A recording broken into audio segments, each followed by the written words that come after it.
투 필라 접근법에 대해서 말씀을 드리겠습니다. OECD에서 그 BEPS 프로젝트를 추진해서 파이널 리포트를 내놓고 그거를 진행을 하고 있는 가운데 이제 그 유럽 국가들을 중심으로 수요지에 대한 과세권 배분이 미흡하다 이런 문제가 제기되고 그래서 디지털 서비스세가 도입되는 등 문제가 많이 발생을 했습니다. 그래서 그 문제에 대한 대응으로 이전의 국제조세 체계와는 완전히 다른 새로운 국제조세 과세 체계를 마련을 하는 작업이 진행이 됐는데요.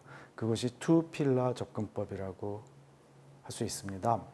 OECD에서 Inclusive Framework on BEPS, OECD가 주관하는 Inclusive Framework on BEPS죠.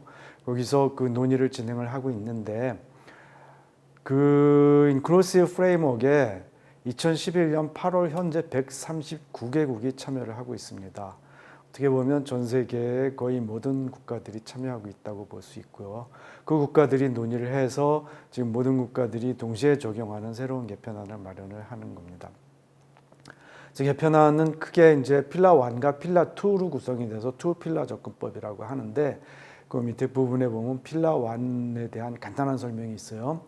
필라 1은 새로운 연계점 규정이다. 그래서 the new nexus rule이죠. 그래서 다국적 기업 전체 이익의 일부를 소비자나 사용자가 거주하는 국가에 사전에 정한 공식을 적용해서 배분한다. 수요자나 사용자가 거주하는 국가에 그 permanent establishment가 있나 없나 하고 관계없이 수요자한테 배분한다는 겁니다. 수요지에.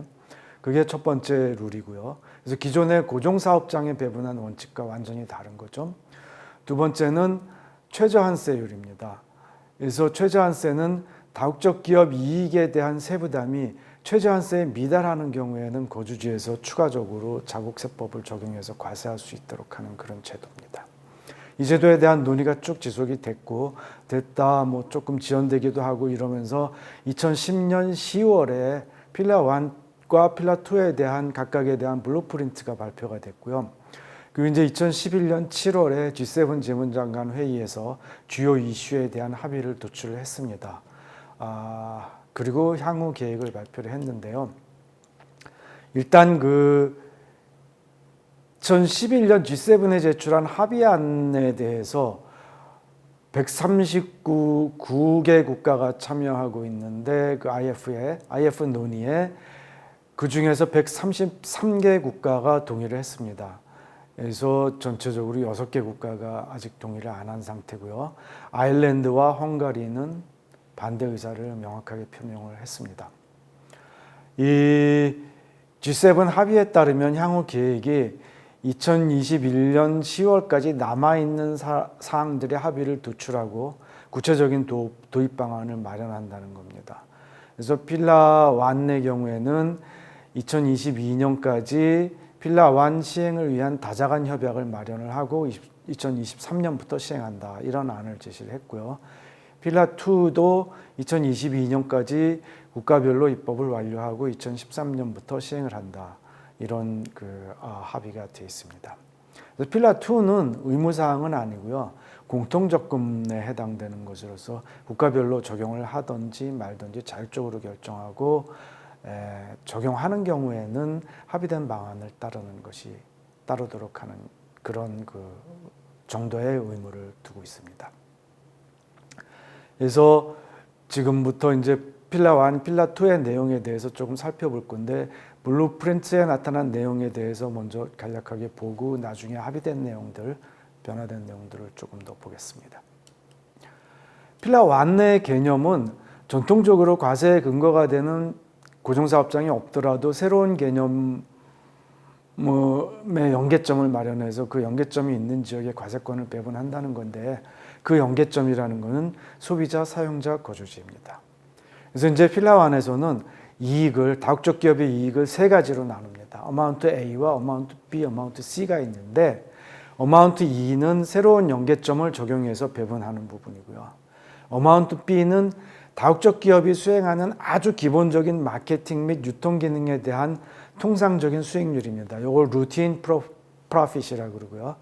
그래서 요거는 고정사업장이 있는 지역에 배분합니다. 그 다음에 어마운트 C는 지역 내에서 수행한 특별한 기능에 대한 보상입니다. 이건 permanent establishment에 적용이 됩니다. 그래서 세 가지 중에 이제 B와 C는 P2에 적용이 되고요. 그 두 가지 다 모두 암스랭스 프린시플을 적용을 합니다. 표로 보면 이익을 전체적으로 통상이익과 잔여이익, 루틴 프로핏과 리지듀얼 프로핏으로 나눕니다. 그래서 루틴 프로핏은 P2에서 수행한 통상적인 마케팅 및 유통 업무에 대한 대가고요. 그 P2에 배분을 해서 P2가 있는 지역에서 과세하게 됩니다. 매출액의 일정 비율로 정하게 됩니다. 이때 암스랭스 프린시플을 적용을 합니다. 리지듀얼 프로핏은 두 개로 나눠집니다. 어마운트 A와 어마운트 C. C는 전통적인 개념의 그 이전 가격 과세 제도를 적용을 해서 고정사업장에 배분을 합니다. C는 어떤 이익이냐 하면 P2에서 통상적인 마케팅 및 유통 업무와는 다른 어떤 특별한 기능을 수행했을 때 그에 대한 대가로 발생한 이익이라고 보시면 됩니다. 그 다음에 이제 어마운트 A는 C나 B와 상관없이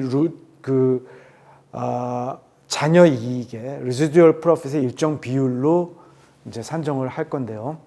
그 일정 비율을 무조건 고정사업장과 관계없이 수요지에 배분한다. 수요지에 어떤 사전에 결정한 공식에 따라서 배분한다. 그런 방식으로 되어 있습니다. 그래서 기존의 그 고정사업장에 따른 이익 배분 방식과 완전히 다른, 그러니까 두 가지는 고정사업장에 따른 겁니다만 어마운트 A는 고정사업장과 완전히 다른 배분 방식입니다. 요거는 그림으로 설명한 거고요.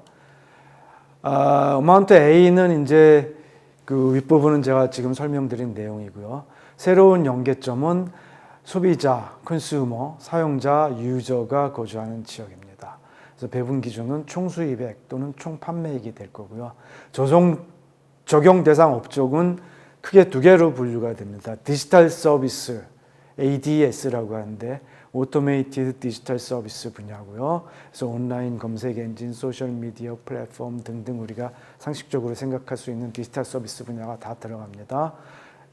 컨텐츠 스트리밍 하는 것도 들어가고요. 온라인 게임도 들어가고, 그 다음에 이제 디지털 서비스에만 적용이 되는 게 아니라 consumer facing business요. 그래서 CFB라고 하는데 그 소비자에게 직접 소비재를 판매하는 최종 소비재 산업이 들어갑니다. 소프트웨어 판매나 가전제품 판매, 핸드폰, 의복, 위생용품 다 들어가게 됩니다. 소비재 판매, 소비재 사업이 들어가게 되고요. 적용 배제 업종에 대한 논의가 좀 있습니다. 채굴업, 원재료 공급업, 중간재 공급 이런 것들이 이제 논의가 됐습니다. 나중에 2011년 7월에 합의된 거에서는 채굴업과 정부의 규제를 받는 금융산업, 그렇게 두 가지만 빠지기로 돼 있습니다. 두 가지가 빠지고요. 그 다음에 이제 넘어가서 일정 규모 이상의 기업에 적용이 된다, 이런 논의가 굉장히 많이 있는데 이 부분은 G7에 합의된 내용이 있기 때문에 뒤에서 다시 말씀을 드리겠습니다. 과세 표준은 세전 이익이 됩니다. 그 다음에 어마운트 B는 루틴 프로핏이죠. 그래서 고정사업장이 수행하는 기본적인 마케팅, 유통 업무에 대한 보상이고 통상적 수익입니다. 그래서 고정된 수익률을 적용을 하는데 그 G7 합의에서 요거를 10%를 일단 합의를 받습니다. 그래서 10%를 합의가 받은 상태라고 보시면 되고요. 요거는 이제 루틴 프로핏을 정하려면 각 기업의 수익률을 이제 판단을 해야 되는데 그거에 대한 이제 기존 자료를 갖고 점검을 해본 건데 이 부분은 생략을 하고 넘어가겠습니다. 요거하고 요것도 생략을 하고 넘어가겠습니다. 그다음에 어마운트 C는 이제 특정 지역 내에서의 사업 활동이 대한 이제 그 트랜스퍼 프라이싱 룰에 따른 그 이익이 되겠죠. 초과 수익의 일정 부분이 되고요. 이중과세가 발생할 수 있습니다. 어마운트 A도 residual profit이고 어마운트 C도 residual profit이기 때문에 이중과세가 발생할 수 있고 또 그 어마운트 A를 배분받은 소비재에서 배분받았는데 다른 고종사업장에서 어떤 법인세를 과세할 때 그 부분이 이제 발생할 수 있습니다. 그 이중 과세가. 그래서 그걸 해결하는 방안을 모색할 필요가 있다는 말씀 드리고요. 그 다음에 이제 그 중복이나 또는 분쟁이 발생할 수 있기 때문에 그 분쟁 문제를 해결하기 위한 분쟁 해결 방안을 모색할 필요가 있다. 그래서 요거를 위한 이제 다자간 협약이 필요하겠죠. 그런 내용들이 있고 추가 합의가 필요한 이슈들이 있어요. 그래서 어마운트 A의 적용 범위, 배제 범위 뭐 이런 것들, 또 새로운 연계점에 대한 구체적인 내용 이런 내용들이 이제 합의가 필요하고요. 또 과세 표준 결정 방법, 이중과세 배제 방법, 제도의 도입 절차와 행정 문제 이런 것들에 대한 추가적인 합의가 필요합니다. 그래서 요거는 OECD에서 필라 1을 적용했을 경우에 어떤 국가들이 이익을 보고 뭐 손해를 볼 건가 그런 내용을 정리를 한 건데 이 굉장히 많은 가정이 들어가 있고 그 가정들에 대해서 또 나중에 이제 수정이 되고 그럴 것이기 때문에 수치 자체가 중요하지는 않습니다만은 한 가지 강조하고 싶은 점은 OECD 국가의 계산에 따르면 대부분의 국가에서 세수입이 증가할 거고 감소하는 국가는 이제 인터내셔널 인베스트먼트 허브이라고 그러죠. 투자가 어떤 국가를 중심으로 해서 이렇게 활용이 되는 비교적 낮은 세율로 투자 중간에 이렇게 트랜스페어런트 엔티티나 그래서 컨듀이트 엔티티들을 많이 유입하는 그런 국가들은 손해를 볼 거다. 그런 정도만 말씀을 드리고 넘어가겠습니다. 필라 2는 최저한세입니다. 최저한세의 목표는 다국적 기업의 이익에 대한 세부담이 합의된 최저한세에 미달하는 경우에는 합의된 세율까지 추가 과세할 수 있도록 하는 겁니다. 이것이 이제 미국의 GLT라는 제도가 있는데 그 GLT를 본따서 가져온 내용입니다. 그래서 GLT에 대한 설명이 있는데 이 부분은 그냥 넘어가겠습니다.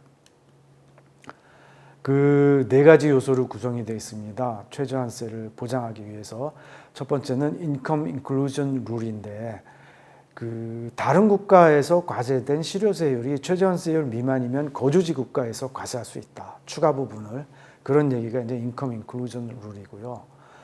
스위치 오버 룰은 지점의 경우에 해외 지점 소득의 경우에는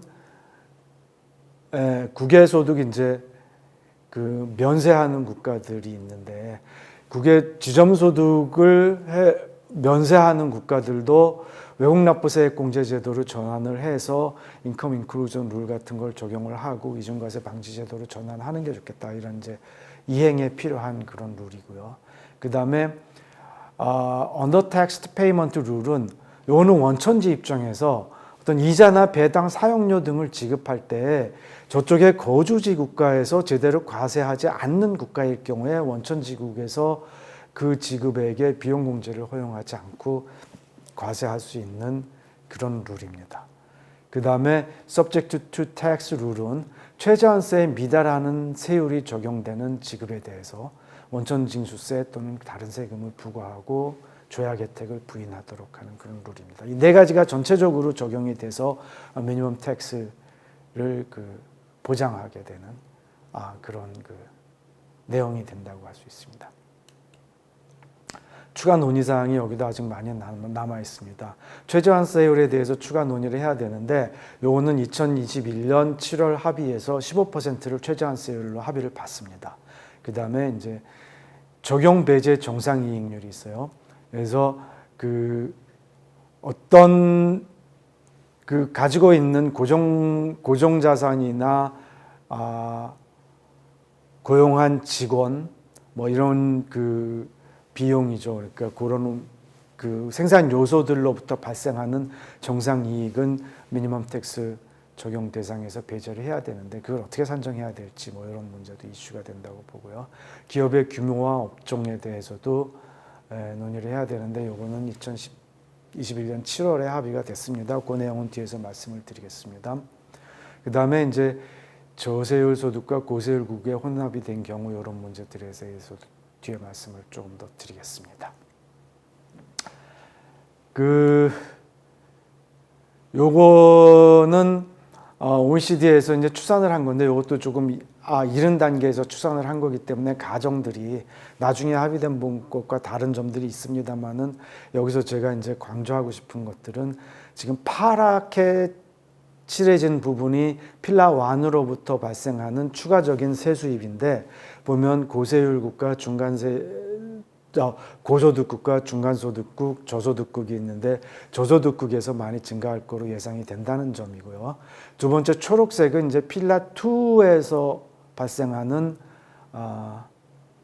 추가 세수입인데 요거는 고소득국에서 비교적 고소득국이 세율이 높기 때문에 고소득국에서 많이 발생한다고 볼 수 있습니다. 그 다음에 이제 중요한 부분이 이 두 가지는 직접적으로 발생하는 이익이고요.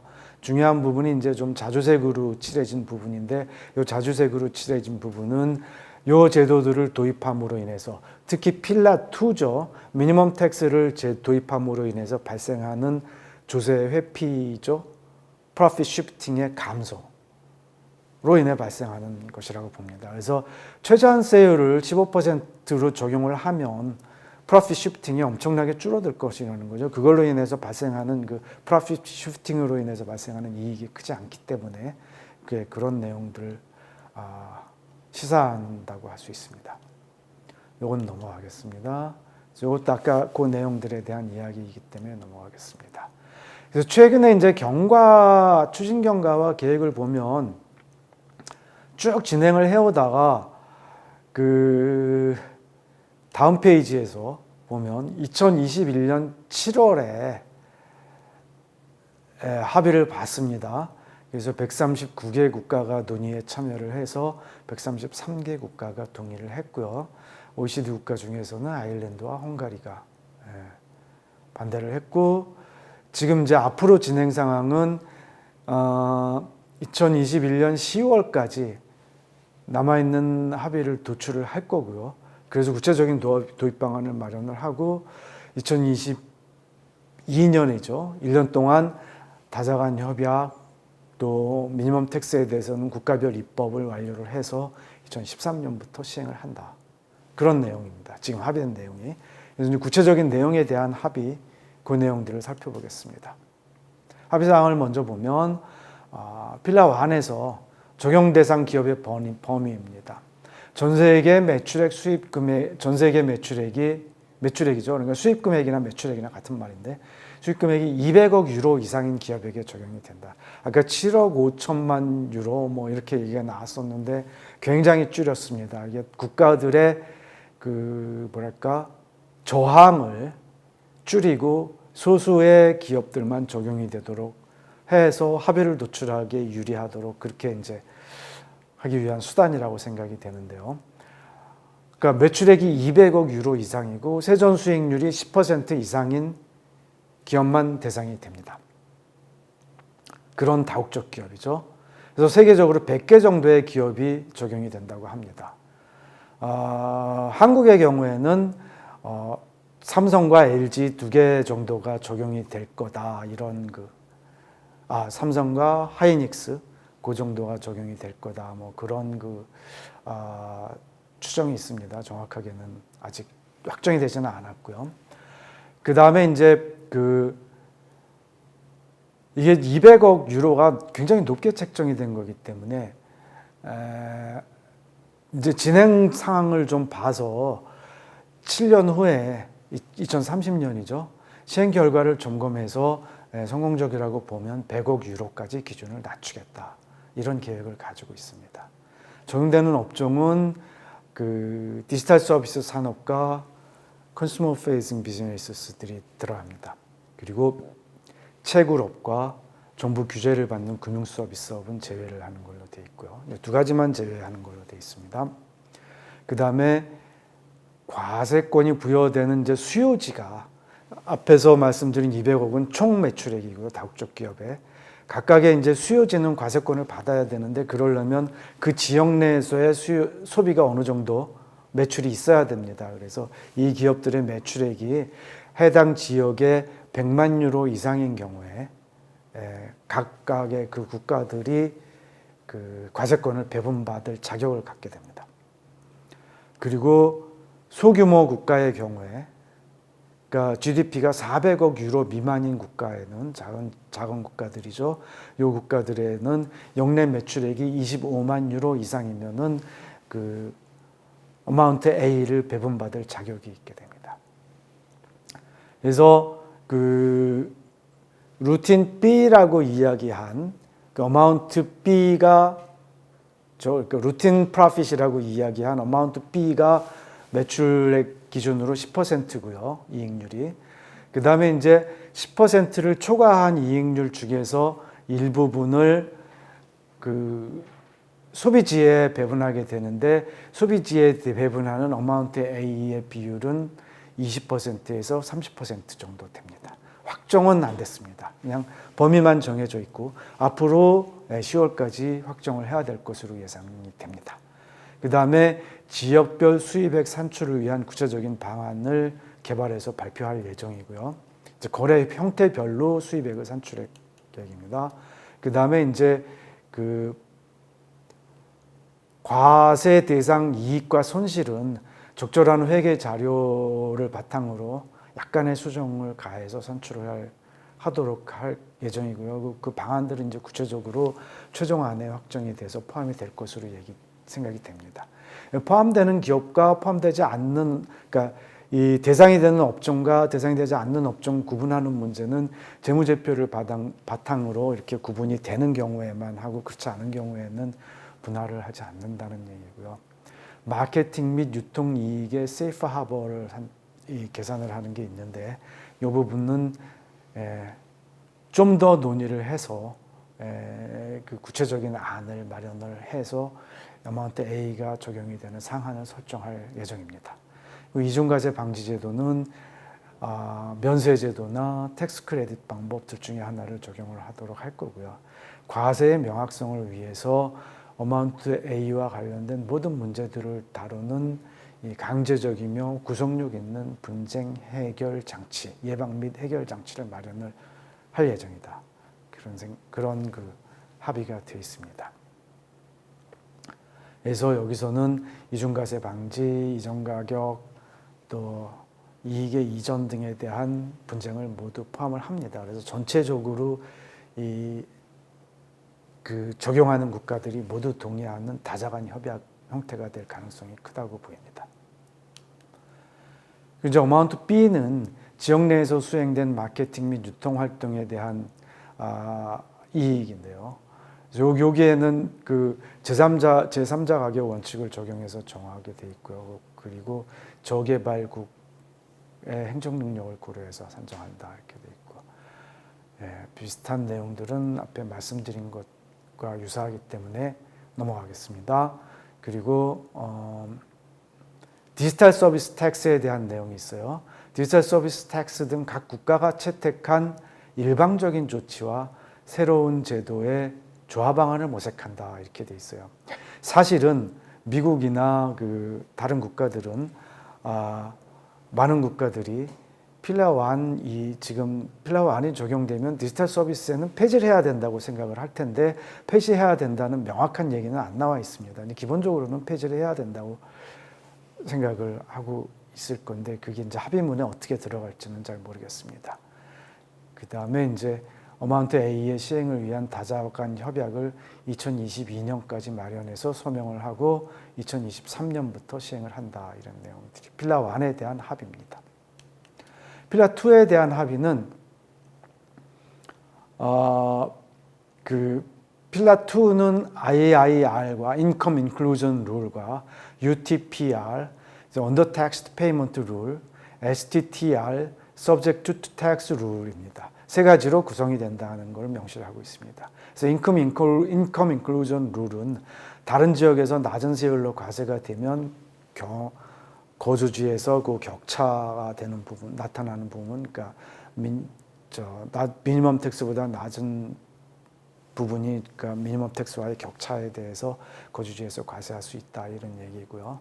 UTPR은 이제 반대로 원천지에서 그 지급의 비용 공제나 이런 것들을 불허할 수 있다. 그래서 이제 그 IIR은 거주지에서 미니멈 텍스를 보장하는 방법이고요.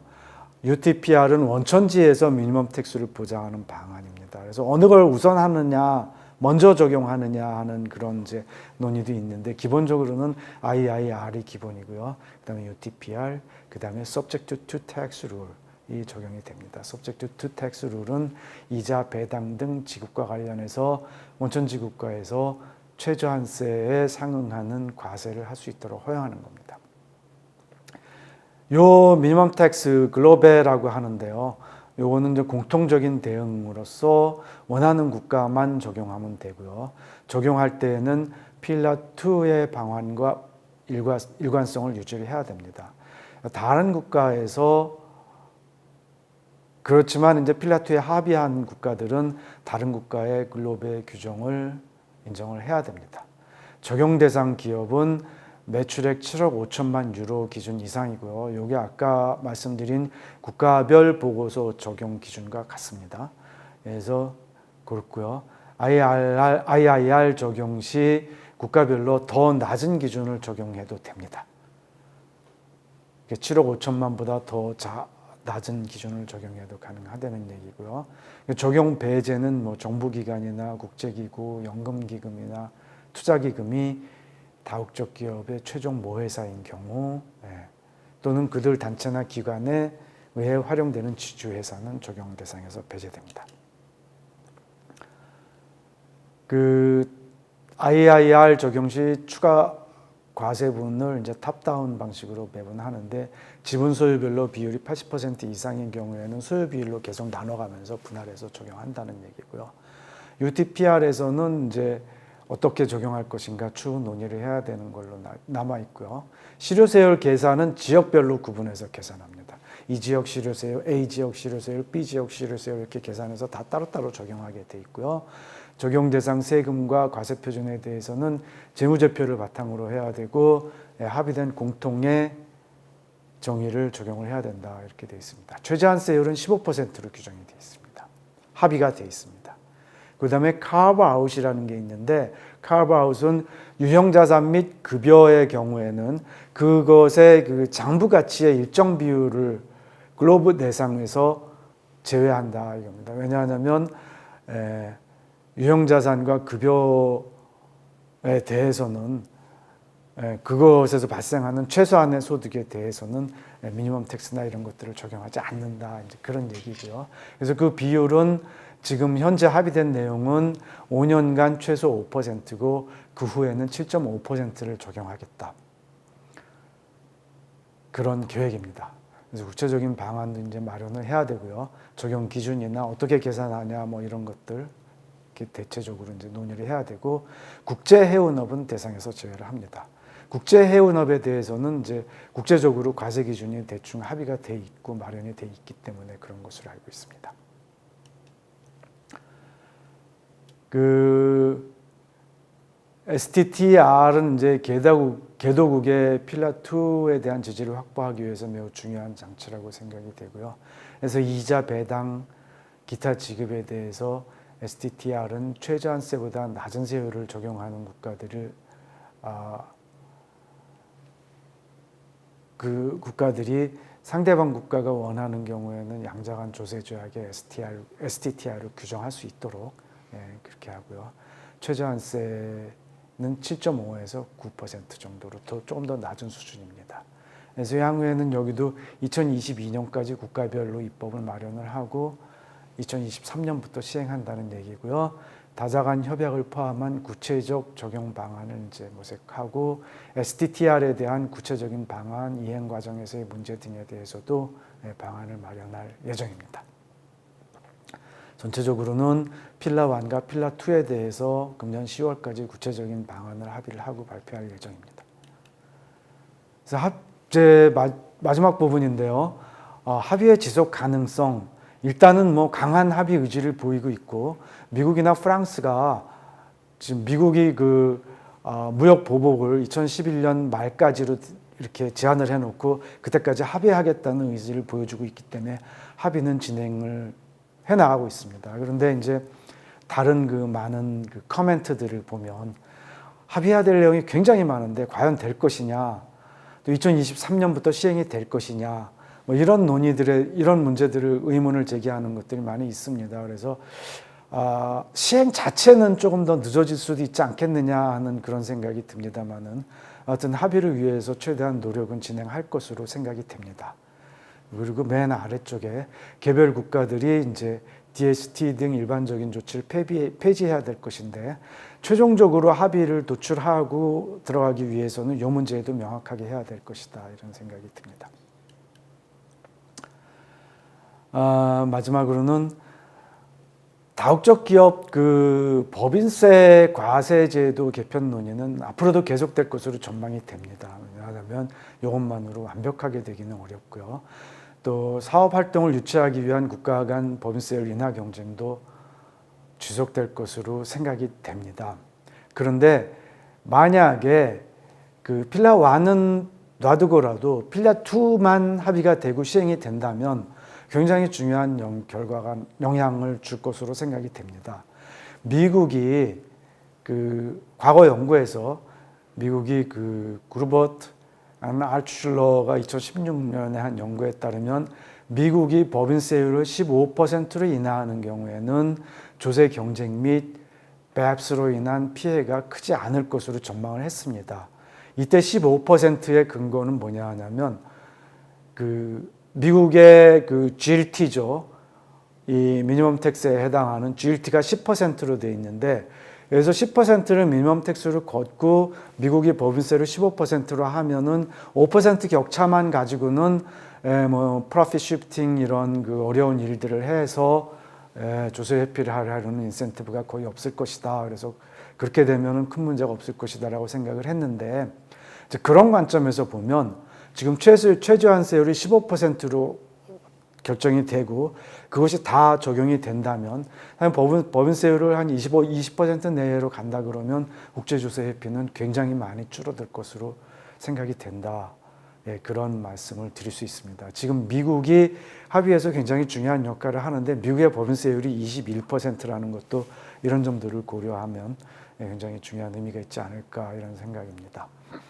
그래서 최저한 수율의 도입만으로도 국제조세 회피에 중요한 기여가 가능할 것이다 이런 생각이 듭니다. 이것으로서 제가 발표할 내용은 거의 다 말씀을 드린 것 같습니다. 마지막으로는 지금까지 논의한 내용과 관련해서 지금까지 논의한 내용은 주로 이제 세무 과세 당국자, 조세 전문가들, 텍스 프로페셔널들이 이제 논의를 많이 진행을 하고 있고요.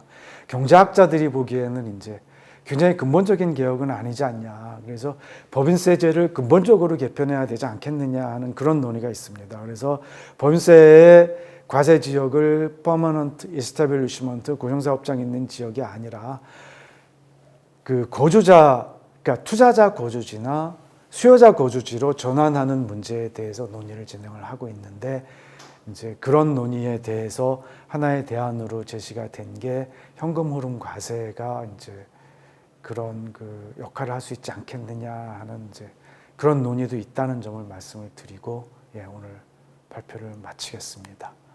그동안 수고 많이 하셨습니다. 감사합니다.